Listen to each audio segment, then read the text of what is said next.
Market లో invest చేసి మీ డబ్బులు డబుల్ చేసుకోవాలనుకుంటున్నారా? సుందరరామిరెడ్డి గారి లైవ్ సెమినార్ కి అటెండ్ అవ్వండి. నమస్తే రమగారు. నమస్తే జయ. రమగారు, మనకి దసరా పండుగ శరన్నవరాత్రులు చేసుకుంటాం. అయితే తెలంగాణ రాష్ట్రంలో బతుకమ్మ చేస్తారండి. తెలంగాణ రాష్ట్ర పండుగ కూడా అవును. చాలా చక్కగా అందరూ గుమిగూడి స్త్రీలంతా కూడా చక్కగా చేసుకునే పండుగల్లో బతుకమ్మ ఒకటి. అవును. దసరా శరన్నవరాత్రులు ఎలా చేస్తాము, ఎప్పటి నుంచి మొదలైంది అనే దానికి ఒక చరిత్ర ఉంది. బతుకమ్మకు సంబంధించి కూడా కొన్ని చరిత్రలు ఉన్నాయి కదా, వాటి గురించి ఒకసారి మాట్లాడుకుందామండి. మహాలయ పక్షాల చివరి రోజు పెద్దల అమావాస్య, పితృ అమావాస్య, మహాలయ అమావాస్య, ఈ ప్రాంతంలో పెత్రామాస అంటారు దాన్ని. పితృ అమావాస్య లేదా పెద్దల అమావాస్య, అమావాస్య రోజు నుంచే మన బతుకమ్మ పండుగలు మొదలవుతాయి. మీ అమావాస్య నాడే మొదలు పెట్టడానికి గల కారణం ఏమిటి అనేది నేను ఎక్కడ సెర్చ్ చేసినా నాకు తెలియలే. మామూలుగా అమావాస్య మనకు పనికిరాదు. అవునండి, దేనికి పనికిరాదు. మన ప్రాంతంలో అసలు లేదు. తెలుగు రాష్ట్రాల వాళ్ళు అమావాస్యని ఎప్పుడూ ఇదిగా చేసుకోరు. కానీ పెద్దలకి పెట్టుకునే అమావాస్యగాను, అమ్మని కూర్చోబెట్టే అమావాస్యగాను ఈ అమావాస్య చెప్తారు ఈ ప్రాంతంలో, తెలంగాణ ప్రాంతాల్లో. ఈ అమావాస్య రోజున పెత్రామాస రోజునే అమ్మవారిని ఏర్పరుస్తారు. ఈ అమ్మని ఏర్పరచడానికి విగ్రహము వ్యవహారము కాకుండా పువ్వులే ప్రకృతి ఆరాధనగానే కనపడుతుంది మనకి. మట్టితోటి బొడ్డెమ్మని చేస్తారు, గౌరమ్మని. తర్వాత ఈ పువ్వులను ఇట్లా పేర్చుకుంటూ వస్తారు. ఎంత పెద్దగా పేరిస్తే అంత అందంగా ఉంటుంది. గునుగు పూలు, తంగేడు పూలు, తర్వాత ఈ సీజన్లో బాగా విరివిగా పూసేటువంటి రకరకాల పువ్వులని ఇప్పుడు కొనుక్కోవడానికి దొరుకుతుంది కదా. ఇప్పుడు అన్ని రకాల పూలు, బెంగళూరులో పూసిన పూలు, ఊటీలో పూసిన పూలు కూడా మనం కొనుక్కుంటాం. పూర్వకాలంలో ఏమిటి, ప్రాంతంలో పూసిన పువ్వులని పసుపచ్చ పువ్వులు ఎక్కువ. అవును. ఆ పసుపుకి అలంకారంగా కాంబినేషన్గా తెలుపు, ఈ తర్వాత ఏమో ఈ కనకాంబరం రంగు, అదే తమాషా రంగు వస్తాయి గునుగు పూలు. ఆ రంగు పువ్వులని, తెల్లటి పువ్వులని పెట్టి ఒక రంగు అది, ఒక రంగు ఇది, వీటిని పేర్చి మేరువులాగా ఇట్లా పైకి తీసుకొస్తే ఈ మేరువు అనగానే మనకు ఒకటి స్ట్రైక్ అవుతుంది, శ్రీచక్రం. అవునండి, ఇది ప్రాకృతికమైనదిగా చెప్పబడుతుంది. గౌరి కూడా ఇప్పుడు మనం ఏ పండగలో అయినా సరే గౌరీ ఆరాధన చేస్తాం. ఏం చేస్తాం, పసుపుని బాగా కలిపి ఇట్లా కోపులాగా చేస్తాం, ఓ పసుపు బొట్టు పెడతాం 3 పక్కల. ఇది కూడా గౌరీ ఆరాధనే. అమ్మవారిని ఆరాధించే విధానాలలో ప్రాకృతికమైనది, ప్రకృతి సంబంధమైనది, కేవలంగా ఎవరైనా చేసుకోగలిగేది, మంత్రం తంత్రం వ్యవహారం ప్రాణప్రతిష్ఠ ఏమీ లేకుండా సంతోషంగా 4 పువ్వుల్ని చక్కగా పేర్చి అందులో అమ్మని భావించి ఆమెకి బోల్డ్ అంతా సేవ చేసి సంతోషపెట్టి ఆమెను మళ్ళీ నీళ్ళల్లో కలిపేసేయటమే ఈ పండగగా కనపడుతుంది. దీనికి ఏం చేస్తారు, ఇది స్త్రీల పండుగగానే కనిపిస్తుంది ఎక్కువగా. ఈ పువ్వులను పేర్చటము తొలి రోజు నుంచి ఆ చుట్టూతా స్త్రీలందరూ ఒక చోట చేరి సామూహికంగా ఆమెను ఆటపాటలతోటి గౌరీదేవిని అలరిస్తారు. రోజుకొక నైవేద్యం చొప్పున సమర్పిస్తారు.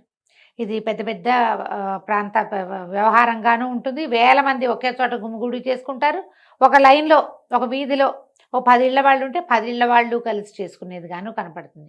కుల విచక్షణ లేదు, అందరూ చేసుకునేదే. ఇందులో మంత్రతంత్రాల వ్యవహారం ఏం లేదు కదా. అవును, సులువు. చక్కగా అలంకరించుకుని అమ్మవారిని చక్కగా అలంకరించి శక్తి కొలది, ఇది ప్రసాదాలు నివేదనలు కూడా పెద్ద పెద్దవి కాదు, సింపుల్వి. ఓ రోజు అటుకులు పెడతారు, ఒక రోజు అట్లు పోసి పెడతారు, ఓ రోజు ముద్దపప్పు, చప్పిడి పప్పు అని పెడతారు, ముద్దపప్పు అని పెడతారు.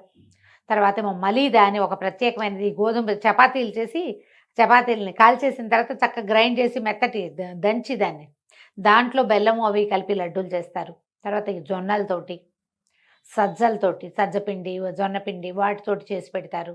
ఖరీదైన నైవేద్యాల వ్యవహారం అసలు కనపడదు, సింపుల్గా చేస్తారు. బియ్యపిండితో వేపకాయలు చేసి వేయించి వేపకాయల బతుకమ్మంటారు. ఈ మధ్యలో ఈ మొత్తం 9 రోజుల పండుగ, పెత్తరమావాస్య నుంచి మొదలుపెట్టి దుర్గాష్టమి దాకా గౌరీ ఆరాధన చేసుకుంటారు.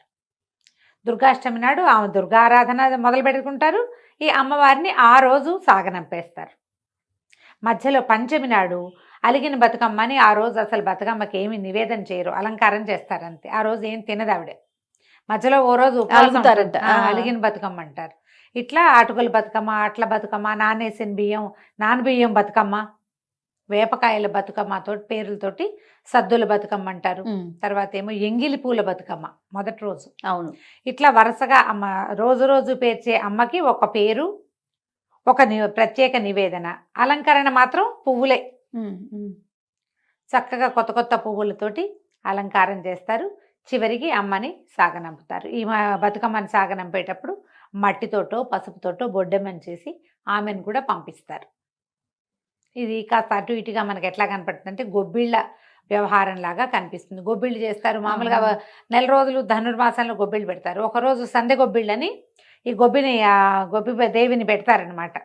సందె గొబ్బిళ్ళు గొబ్బెమ్మని పెట్టడము. తర్వాత ఈ ఒక పీట మీద పెట్టి చుట్టూతో ఆడపిల్లలు ఆడుతూ పాడుతూ చప్పట్లు కొడుతూ గౌరీ ఆరాధన.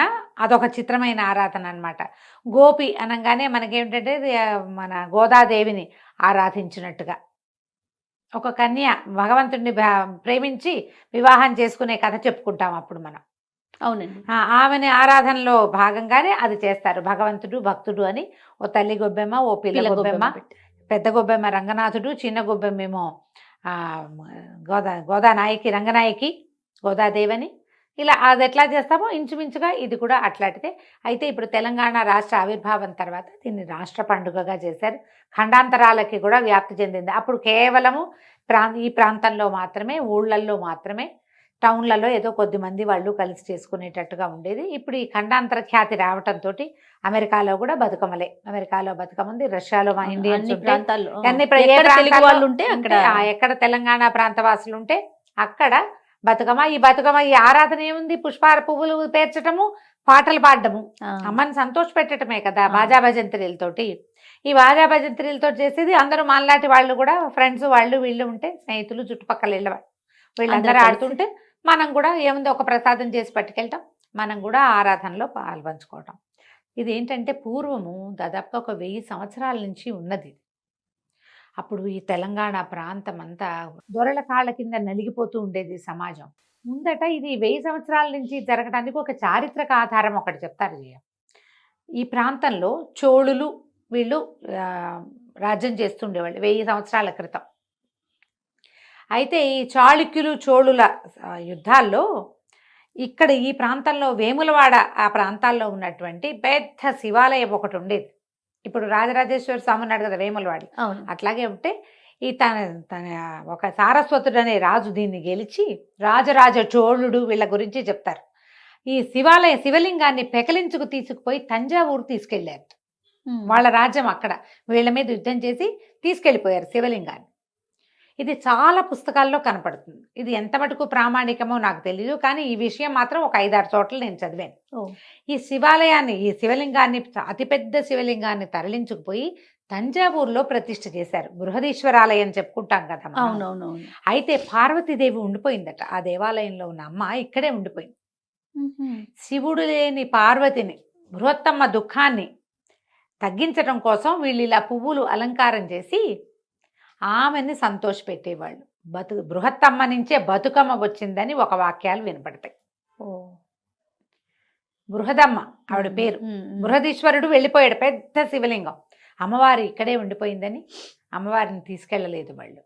అందుకని ఆమె దుఃఖాన్ని తీర్చడానికి ఇలా 9 రోజుల పాటు పువ్వులతోటి అలంకారం చేసి అవి ఎట్లా 2 మేరుగులుగా చేసేవాళ్ళట. ఇట్లా మట్టితోటి పైకి చేసి శివుడు పార్వతి అర్ధనారీశ్వర తత్వాన్ని ప్రతిబింబించేలాగా ఆ రెండింటినీ కలుపుతూ పువ్వులు చుట్టి ఆమె కోసమని ఈ అర్చన చేసేవాళ్ళని ఒక మాట ఉన్నది. అయితే క్రమంగా ఏమైంది, మనం ఇది వచ్చే దొరలు ఇక్కడంతా వచ్చే రజాకార్ల మూమెంట్లు వాటి ముందంతా కూడా ఈ ప్రాంతాల్లో ఏంటంటే విపరీతమైన దాస్యాలు ఉండేవి. ఒకళ్ళు ఒక 10 రూపాయలు అప్పు చేస్తే వాళ్ళ జీవితం అంతా వాడు అక్కడ వాళ్ళ దగ్గర గడిలో పనిచేయాల్సిందే. అవును. వాళ్ళ కాళ్ళ కింద పడి నలిగిపోయేవాళ్ళు, అన్ని రకాలుగాను వాళ్ళని వాడేసేవాళ్ళు, తరతరాలుగా వాడేవాళ్ళు పాపం. అయితే ఈ జరుగుతున్న క్రమంలో వీళ్ళకి కొంచెం ఒక సంతోషకరమైన వ్యవహారం కోసం ఎక్కువ ఖర్చు లేని ఈ పండగ విధానం మొదలుపెట్టారని చెప్తారు. ఆ పువ్వులు అవి చూసి అమ్మవారిని కీర్తిస్తూ ఒక పండగ చేసుకోవడానికి ఆట విడుపుగా ఉండేదని అదే చెప్తారు. ఇప్పుడు జొన్న కంకులు ఫుల్గా కంకులు పోసుకొని ఉంటాయి, పైగా ఈ వర్షాకాలం కదా, ఇది వర్షం వెళ్ళి ఇలా శరత్కాలం వచ్చేసరికి కదా, అదేగా ఇప్పుడు మనం శ్రావణ భాద్రపదాలు వర్ష ఋతువు, ఇక ఊరంతా ఆకుపచ్చగానే ఉంటుంది. ఈ గునుగు పూలు, గేదంగి పూలు, తర్వాత ఏమో ఈ తంగేడు విపరీతంగా పుష్పించి ఉంటాయి. ఆ పుష్పించిన వాటిని చూస్తే గౌరీదేవిని కనపడుతున్న పసుపు పచ్చదనంలో పచ్చటి పువ్వులు, ఆ పసుపు పువ్వులని పేర్చి ఈ రకంగా గౌరీ ఆరాధన చేయటం అనేది మొదలుపెట్టి ఉండొచ్చు. ఎంత కాదన్నా ఇది బతుకమ్మ పండగ 1000 ఏళ్ల నుంచి చేస్తున్నారట.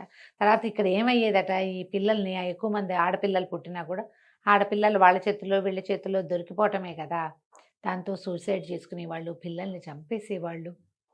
దుఃఖం, ఈ పోగొట్టుకునే దుఃఖం చిన్నది కాదు చూడు.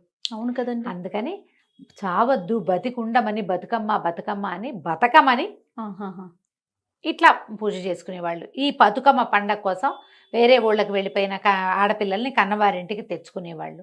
ఇందులో పెద్ద హడావిడే ఉంది, చక్కగా అందరూ కలిసి పాటాపద్యం పాడుకోవటమే కదా. స్త్రీల కష్ట సుఖాలు, పువ్వులు వాటి సౌందర్యము, అమ్మవారు ఆమె యొక్క దయ పాటల్లో అవే ఉంటాయి. తలా ఒక పువ్వు వేసి తీరొక్క పువ్వు వేసి అంటారు, అంటే రకానికి ఒక పువ్వు చొప్పున ఒక వరసలుగా పేర్చుకోవటం. పేర్చి తేలికగానే పూజ చేసుకునేవాళ్ళు. ఇప్పుడు క్రమంగా ఏమైందంటే తెలంగాణ సంపన్న రాష్ట్రంగా మారింది, అందరికీ పండగ చేసుకునే అవకాశం లభించింది. మనం సామూహికంగా పండగ చేసుకుంటున్నాము. వీడు ఎక్కడ కుదిరితే అట్లా చేస్తాం. చక్కగా అందరూ ఆడపిల్లలు అలంకారాలు చేసుకుని పుట్టిళ్ళకి వచ్చి, కోడళ్ళు ఉంటారు, కోడళ్ళు వాళ్ళ పుట్టింటికి వెళ్తే కూతుళ్ళు మన ఇళ్ళకి వస్తారు కదా. అందరూ కలిసి ఒకే చోట ఈ పండుగను జరుపుకోవటం ఆనవాయితీగా కనపడుతుంది.